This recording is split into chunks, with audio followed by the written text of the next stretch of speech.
우리의 힘과 능력이 되어주시는 하나님께 감사드립니다.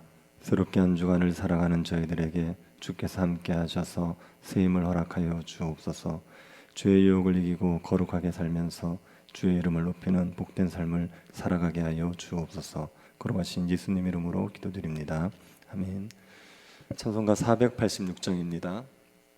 486장입니다.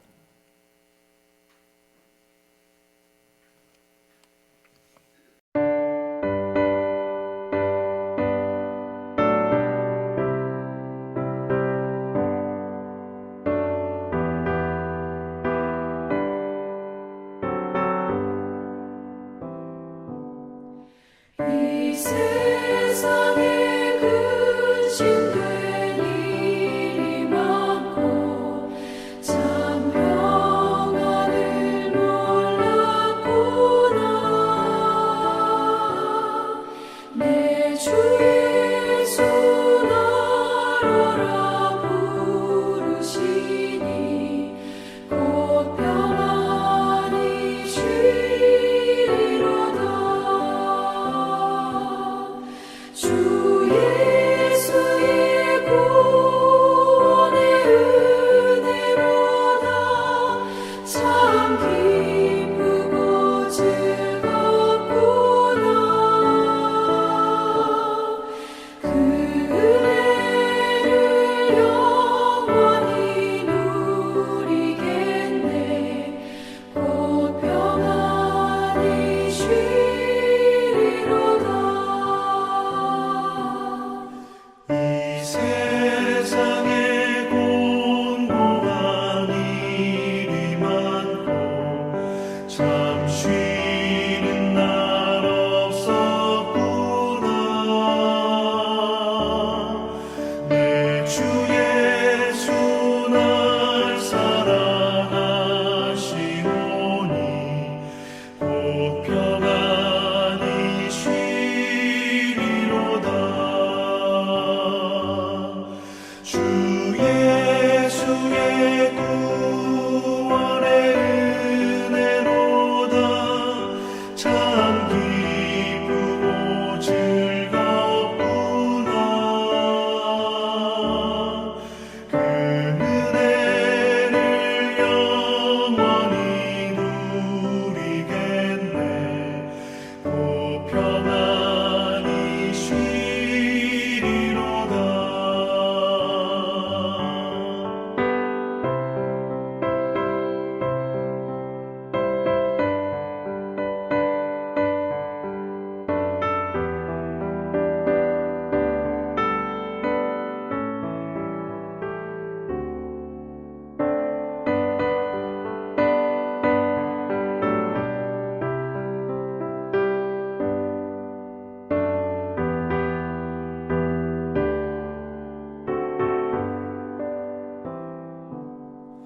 이 세상에 죄악된 일이 많고 참 죽을 일 쌓였구나.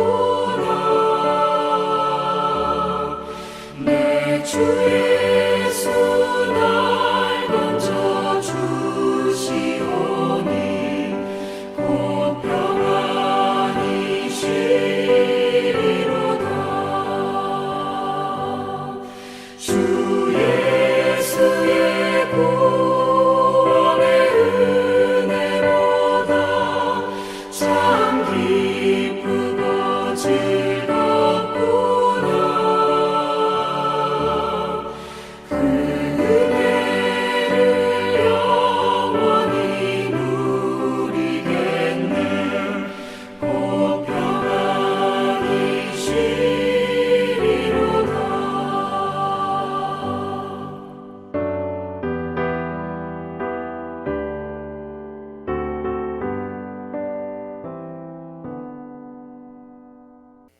욥기 4장 1절부터 21절입니다. 욥기 4장 1절부터 21절입니다.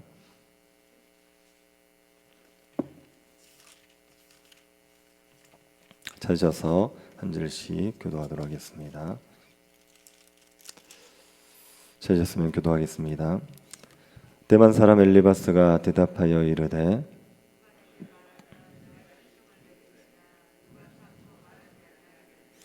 보라, 전에 내가 여러 사람을 훈계하였고 손이 늘어진 자를 강하게 하였고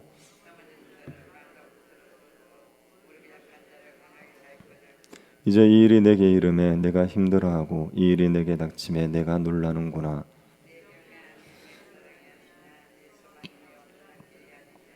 생각하여 보라, 죄 없이 망한 자가 누구인가? 정직한 자의 끊어짐이 어디 있는가?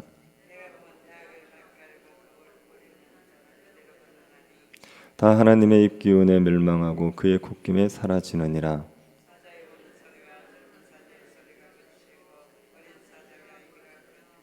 사자는 사냥한 것이 없어 죽어가고 암사자의 새끼는 흩어지느니라.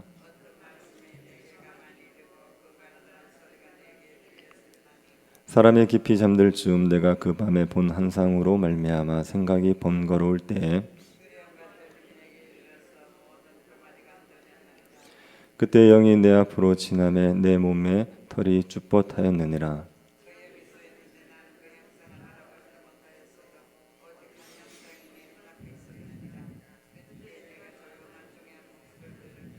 사람이 어찌 하나님보다 의롭겠느냐? 사람이 어찌 그 창조하신 이보다 깨끗하겠느냐?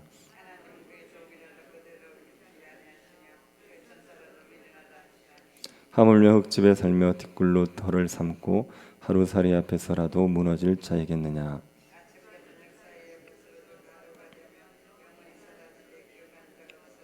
같이 보겠습니다. 장막줄이 그들에게서 뽑히지 아니하겠느냐? 그들은 지혜가 없이 죽느니라. 아멘. 신자들 중에 고난으로 인하여서 힘들어하는 신자들이 있습니다. 반면에 모든 일이 형통하여서 행복하게 살아가는 신자들도 있습니다. 신자에게는 신앙생활을 잘하면 삶이 형통하고 행복하게 될 것이라는 믿음이 있습니다. 그래서 고난을 겪는 신자들을 보면 신앙생활을 제대로 하지 않아서 고난을 겪는다 생각을 합니다. 이 말을 직접적으로 하지는 않지만 마음속으로 이런 생각을 하는 경우가 있습니다. 그런데 이 생각이 완전히 틀렸느냐? 틀리지 않았습니다. 신자가 어떻게 사느냐에 따라 삶이 괴롭기도 하고 평안하기도 합니다. 신자도 심은 대로 거둔다는 법칙에 지배를 받습니다. 신자가 말씀에 순종하고 살면 영생을 거두게 됩니다. 하나님과 함께하면서 평강과 기쁨을 누리는 겁니다. 그런데 신자가 육체의 욕심을 따라 살면 썩어질 것을 거둡니다. 멸망을 거두게 되는 겁니다. 신자가 무엇을 심느냐에 따라서 거두는 것이 달라집니다. 그러니 신자가 의롭게 살면 행복하게 살고 죄를 짓고 살면 불행하게 산다는 것이 전혀 틀린 말이 아닙니다. 문제는 이 원리를 모든 상황에 다 적용하려고 할 때 생깁니다. 의롭게 살면 복을 받고 불의하게 살면 저주를 받는다는 것이 인과응보의 원리라고 합니다. 하나님께서는 이 인과응보의 원리로 세상을 다스리십니다. 그런데 이 인과응보의 원리로 설명이 되지 않는 일들이 있습니다. 의롭게 살았는데도 고난을 당하는 일들이 있습니다. 불의하게 살았는데도 평안하게 사는 경우가 있습니다. 사람들의 삶이 인과응보의 원리로 다 설명되지 않습니다. 그런데 이 인과응보의 원리로 모든 삶의 문제를 다 설명하려고 할 때 문제가 생기는 겁니다. 고난 가운데 있는 사람들을 도우려고 하다가 오히려 상처를 주고 괴롭게 만들 수 있습니다. 욥의 친구들이 이런 잘못을 범했습니다. 욥의 친구들은 욥을 위로하기 위해서 먼 길을 달려왔습니다. 그리고 욥을 보는 순간 큰 소리로 울면서 자기 겉옷을 찢고 하늘을 향하여 티끌을 날리고 자기 머리에 뿌렸습니다. 욥의 친구들은 욥과 함께 울어준 겁니다. 그들은 7일간 아무 말도 하지 않고 그저 울기만 했습니다. 이런 친구들이 얼마나 되겠습니까? 고난을 겪는 친구와 7일을 함께 있으면서 같이 울어줄 수 있는 친구들이 얼마나 되겠습니까? 욥의 친구들은 욥을 사랑하는 친구들입니다. 그런데 이 친구들이 욥의 마음을 괴롭게 하는 친구가 됩니다. 욥이 당하는 고난을 인과응보의 원리로 설명하려고 했기 때문입니다. 욥의 친구들은 욥에게 아무 말도 하지 못하고 울고 있었습니다. 그런데 욥이 자기의 생일을 저주하는 겁니다. 사는 것보다 죽는 게 낫다고 하는 겁니다. 그 말을 듣고만 있을 수가 없었습니다. 욥이 고난에서 벗어날 수 있는 방법을 모르고 있다는 생각이 든 겁니다. 그래서 욥을 돕고 싶은 마음에 욥에게 충고를 한 거죠. 가장 먼저 엘리바스가 욥에게 충고를 했습니다. 엘리바스가 뭐라고 합니까? 1절을 다시 한번 보십시오. 누가 내게 말하면 내가 실증을 내겠느냐? 누가 참고 말하지 아니하겠느냐? 이 말은 누가 너에게 충고한다면 네가 싫어하겠지만 더 이상 참을 수 없어서 말을 하겠다, 이런 의미입니다. 엘리바스는 욥에게 충고하기를 조심스러워합니다. 욥이 듣기 싫어할 것을 알기 때문입니다. 그래도 욥을 위해서 꼭 충고해야겠다 싶어서 참지 못하고 말을 하는 겁니다. 3, 4절을 보시겠습니까? 보라, 전에 내가 여러 사람을 훈계하였고 손이 늘어진 자를 강하게 하였고 넘어진 자를 말로 붙들어 주었고 무릎이 약한 자를 강하게 하였거늘. 엘리바스는 욥에게 이전에 네가 여러 사람들을 훈계했고 힘이 빠진 사람들을 강하게 해주지 않았느냐, 넘어진 자들을 말로 일으켜 세워주지 않았느냐 하는 겁니다. 욥은 고난당하기 전에 사람들에게 지혜롭게 권면을 해줘서 넘어진 자를 일어서게 해줬습니다. 그러면 자신이 넘어졌을 때 자신이 가르쳤던 걸 자기에게 적용해야 되지 않겠느냐는 겁니다. 그것이 엘리바스의 말입니다. 5절 보십시오. 이제 이 일이 내게 이름에 네가 힘들어하고 이 일이 내게 닥침에 네가 놀라는구나. 다른 사람이 고난을 겪을 때 그 사람들에게 힘들어하지 말고 낙심하지 마라, 놀라지 말라, 이렇게 말해놓고 네가 고난을 당하니까 이제 네가 놀라고 낙심하는구나, 이렇게 얘기하는 겁니다. 저 같은 목회자가 고난당하는 성도에게 낙심하지 말고 버티라, 이렇게 설교를 했다고 합시다. 고난을 당하더라도 하나님 원망하지 말고 죽겠다고 하지 말고 잘 견디십시오, 그렇게 설교했습니다. 그런데 제가 고난을 당했을 때 낙심해서 죽겠다고 하고 하나님 원망하면 여러분도 엘리바스가 욥에게 한 말 같은 말을 저에게 하지 않겠습니까? 목사님이 우리에게 고난당할 때 낙심하지 말라고 설교해 놓고 목사님이 고난당하니까 낙심을 하십니까? 그렇게 말하겠지요. 엘리바스가 욥에게 지금 그 말을 하고 있는 겁니다. 네가 왜 다른 사람을 가르친 걸 너에게 적용하지 않느냐 말하는 겁니다. 그러면서 엘리바스는 욥에게 하나님을 경외하고 온전해지면 다시 회복될 소망이 있다고 말합니다. 6절을 한번 보십시오. 내 경외함이 내 자랑이 아니냐, 내 소망이 내 온전한 길이 아니냐. 이 말은 네가 하나님을 경외하는 것을 자랑으로 여기지 않았느냐, 하나님 앞에 온전하게 사는 것에 소망이 있다고 하지 않았느냐 하는 겁니다. 욥이 고난으로 낙심하고 있는 사람들에게 하나님을 경외해라, 하나님 앞에 온전하라, 그러면 하나님께서 다시 회복시켜 주실 거라고 말했다는 거죠. 그러니 네가 가르친 대로 너도 하나님을 경외하고 하나님 앞에 온전하게 힘쓰면 다시 회복될 수 있다는 걸 믿으라고 얘기하는 겁니다. 엘리바스는 욥에게 하나님을 경외하고 하나님 앞에 온전하게 힘쓰라고 말했습니다. 그러면 다시 회복될 수 있다는 겁니다. 그러기 위해서 먼저 할 일이 뭐냐? 욥이 죄를 회개하는 게 먼저 필요합니다. 엘리바스는 욥이 죄가 있어서 지금 이 고난을 겪고 있다고 말하는 겁니다. 7절 한번 보십시오.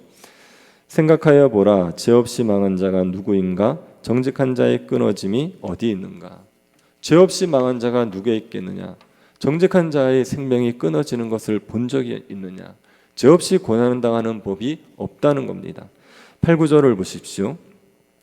내가 보건대 악을 밭갈고 독을 뿌리는 자는 그대로 거두나니 다 하나님의 입기운에 멸망하고 그의 곶김에 사라지느니라. 악을 행하는 자 다 망한다. 하나님이 다 망하게 하신다는 거죠. 그래서 악을 행하기 때문에 망하는 거라고 얘기를 하고 있는 겁니다. 10절 11절도 악을 행하는 자가 망한다고 말하는 겁니다. 사자의 우는 소리와 젊은 사자의 소리가 그치고 어린 사자의 이가 부러지며 사자는 사냥한 것이 없어 죽어가고 암사자의 새끼는 흩어지느니라. 사자의 우는 소리가 그칩니다. 사자의 이가 부러집니다. 사자가 사냥한 것이 없이 죽어갑니다. 암사자의 새끼는 흩어집니다. 사자라는 동물은 어떤 동물입니까? 다른 동물을 잡아먹는 거죠. 이 사자가 망한다고 말하는 겁니다. 이 사자는 악을 행하는 자를 상징합니다. 다른 사람을 먹어서 자기 배를 채우는 악인들을 상징하는 겁니다. 이런 악인들이 망하게 된다는 걸 하는 겁니다. 사자가 망한 것처럼 악인들도 망한다고 얘기하는 겁니다. 엘리바스는 악인들은 하나님께서 망하게 하신다. 하지만 하나님을 경외하고 온전하게 행하는 자는 살게 하신다, 이 말을 하고 있습니다. 엘리바스는 자신의 이 가르침이 하나님의 계시에 근거한 것이라고 얘기하는 겁니다. 12절부터 21절에서 엘리바스는 자신이 꾼 꿈 이야기를 하는 겁니다. 12절 보십시오. 어떤 말씀이 내게 가만히 이르고 그 가느다란 소리가 내게 들렸었나니. 엘리바스가 어떤 말씀을 들었습니다. 가느다란 소리를 들었습니다. 이때 엘리바스는 잠을 자고 있을 때입니다. 13절을 보십시오. 사람이 깊이 잠들 즈음 내가 그 밤에 본 환상으로 말미암아 생각이 번거로울 때, 엘리바스가 깊이 잠들 때쯤에 누군가 말하는 소리를 들은 겁니다. 그리고 환상을 보았습니다. 그 순간에 엘리바스가 몹시 두렵고 떨렸습니다. 14절입니다. 두렵고 떨림이 내게 이르러서 모든 뼈마디가 흔들렸느니라. 두렵고 떨려서 뼈마디가 흔들릴 정도였습니다. 엘리바스는 한 영이 자기 앞을 지나가는 것을 보았습니다. 15절입니다. 그때 영이 내 앞으로 지나매 내 몸에 털이 쭈뼛하였느니라. 엘리바스 앞에 어떤 영이 지나가는 겁니다. 그러자 몸에 털이 다 곤두설 정도로 두렵고 떨렸습니다. 엘리바스는 이 영이 누구인지를 모릅니다. 그런데 한 영이 자신의 앞에 서 있었던 것은 분명합니다. 그 영이 말한 내용이 17절부터 21절입니다. 17절 보십시오. 사람이 어찌 하나님보다 의롭겠느냐? 사람이 어찌 그 창조하신 이보다 깨끗하겠느냐? 사람이 어찌 하나님보다 의롭겠습니까? 사람이 어찌 창조주보다 깨끗하겠습니까? 이건 맞는 말이죠. 18절입니다. 하나님은 그의 종이라도 그대로 믿지 아니하시며 그의 천사라도 미련하다 하시나니. 하나님은 그의 종이라도 그대로 믿지 않고 그의 천사라도 미련하고 하신다. 하나님께서 그의 종을 믿지 않는다, 하나님이 천사들을 미련하게 한다. 이거는 근거가 명확하지 않습니다. 이것은 옳다고 보기 어려운 말입니다. 19절을 보십시오. 하물며 흙집에 살며 티끌로 털을 삼고 하루살이 앞에서라도 무너질 자이겠느냐. 여기에서 흙집에 사는 자, 누구를 말하겠습니까? 이거 사람을 말하는 겁니다. 사람이 흙으로 지어졌기 때문에 흙집에 산다, 이렇게 표현하고 있습니다. 티끌로 털을 삼고 하루살이 앞에서라도 무너질 자, 이건 누구겠습니까? 이 역시 사람을 얘기하는 겁니다. 인간은 땅을 터전으로 삼고 살아가는 겁니다. 그래서 티끌을 터로 삼고 산다, 이렇게 얘기하는 거죠. 그리고 인간은 잠시 살다가 흙으로 돌아갑니다. 그래서 하루살이 앞에서라도 무너질 자라고 얘기하는 겁니다.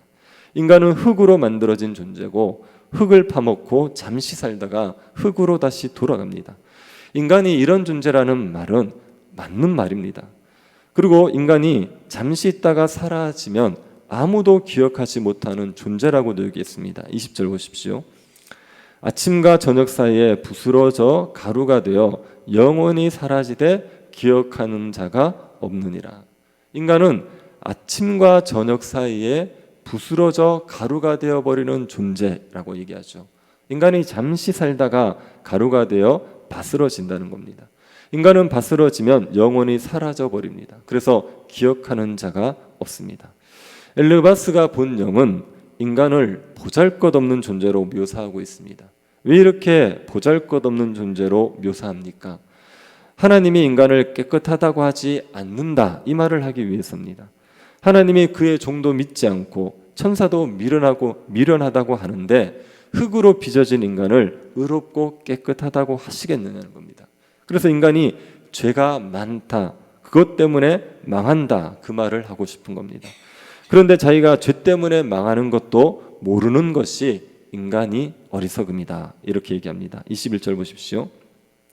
장막줄이 그들에게서 뽑히지 아니하겠느냐? 그들은 지혜가 없어 죽느니라.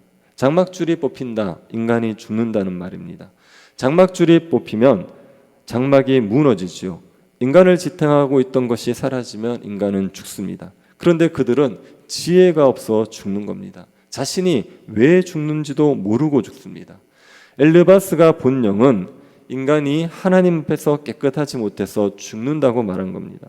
죄 때문에 그 삶이 무너진다고 했습니다. 그런데 인간은 자신이 왜 죽는지도 모르는 어리석은 존재라고 했습니다. 엘르바스는 한 영이 자기에게 한 말을 욥에게 말해줬습니다. 이 엘리바스는 하나님의 말씀이라고 믿는 거죠. 자신이 하나님의 말씀을 계시로 받은 것이라고 믿습니다. 그 계시에 따라서 인간은 깨끗하지 않다, 죄가 있다, 그래서 죽는다고 얘기한 겁니다. 그런데 인간이 이것을 깨닫지 못하는 어리석은 자들이라고도 얘기했습니다. 엘리바스는 욥에게 간접적으로 말하고 있는 겁니다. 네가 죄가 있어서 지금 이렇게 고난당하고 있는 것이다. 죄 때문에 이렇게 고난당하고 있는 것을 빨리 깨닫고 하나님께 죄를 회개하면 회복시켜 주실 거다, 이 말을 하는 겁니다. 이 엘리바스의 말이 틀린 말입니까? 완전히 틀린 말입니까? 그렇지 않습니다. 이 엘리바스의 말이 맞습니다. 죄 때문에 사람 망하는 거 맞습니다. 그런데 이게 욥에게 해당되지 않는 말이라는 게 문제입니다. 우리는 이미 1, 2장을 봐서 욥이 하나님을 경외하고 온전하게 행하라는 자라는 것을 알고 있지 않습니까? 만약 1, 2장의 내용이 없었다면 엘리바스의 말이 맞습니다. 그런데 1, 2장의 내용이 있기 때문에 엘리바스의 말은 욥에게 맞지 않습니다. 그런데 엘리바스는 욥의 고난을 인과응보의 원리로 설명하려고 하다가 욥을 지금 괴롭게 만들고 있습니다. 여러분, 신자가 당하는 고난이 다 인과응보의 원리로 설명되는 것 아닙니다. 인과응보의 원리로 설명되지 않는 고난이 있습니다. 죄 없이 망한 자가 누구인가 이렇게 얘기하죠. 죄 때문에 다 망한다 그렇게 얘기하는데, 여러분 생각에 죄 없이 망한 자가 있습니까, 없습니까? 있습니다. 우리가 아는 예수 그리스도는 죄 없이 망하신 분이에요. 예수님 죄 지은 적이 없는데 예수님 십자가에서 죽으신 겁니다. 예수님의 고난을 죄 때문이라고 얘기하겠습니까? 죄로 인하여 고난당한다, 다 그렇게 설명이 되지 않습니다. 그래서 누가 고난을 당하면 그 사람의 죄 때문이라 그렇게 단정 지으시면 안 됩니다. 그 사람을 위한다 싶고 그 사람의 사항을 자세히 알지 못하면서 죄를 회개하시라고, 그러면 하나님께서 회복시켜 주신다고, 그렇게 인과응보의 원리로 권할 일이 아닙니다. 우리가 잘 모르면 그냥 울어주십시오. 옆에서 같이 울어주지 섣불리 충고하지 않는 겁니다. 그리고 우리가 고난을 당할 때도 내가 고난당하는 게 다 죄 때문이라고 생각하지 마십시오. 죄로 인한 고난이 있지만 죄와 상관없이 당하는 고난도 있습니다. 그러니 모든 고난을 죄의 문제로 연결시키지 않고 우리가 이해할 수 없는 고난이 있다는 것도 생각하시기 바랍니다. 그리고 고난당할 때 하나님께서 우리가 다 이해할 수 없지만 이 고난을 통하여서도 우리를 정금같이 빚어가실 거다, 그 믿음 가지고 고난 가운데서 인내하는 주의 백성들이 될 수 있기를 간절히 바랍니다. 우리가 겪는 고난도 주의 손 안에 있음을 믿고 감사드립니다. 고난을 모두 죄 때문이라고 생각하여 다른 사람을 정죄하고 스스로 자책하지 않도록 우리에게 지혜를 허락하여 주옵소서. 이해할 수 없는 고난을 통해서도 우리에게 유익을 주실 수 있는 하나님을 신뢰하며 살아가게 하여 주옵소서. 고난 가운데 있는 성도들이 주를 의지함으로 고난을 견딜 수 있을 은혜를 허락하여 주옵소서. 걸어가신 예수님 이름으로 기도드립니다. 아멘. 하늘에 계신 우리 아버지여, 이름이 거룩히 여김을 받으시오며 나라의 임하옵시며 뜻이 하늘에서 이룬 것 같이 땅에서도 이루어지이다. 오늘날 우리에게 일용할 양식을 주옵시고 우리가 우리에게 죄 지은 자를 사하여 준 것 같이 우리 죄를 사하여 주옵시고 우리를 시험에 들게 하지 마옵시고 다만 악에서 구하옵소서. 대개 나라와 권세와 영광이 아버지께 영원히 있사옵나이다. 아멘. 세교회당 건축을 선하게 인도하여 주시기를 기도해 주시고, 슬픔 중에 있는 가정에 주의 위로를 주시도록, 그리고 임직식에 은혜를 베풀어 주시도록 기도해 주시고 개인적으로 기도하시기 바랍니다.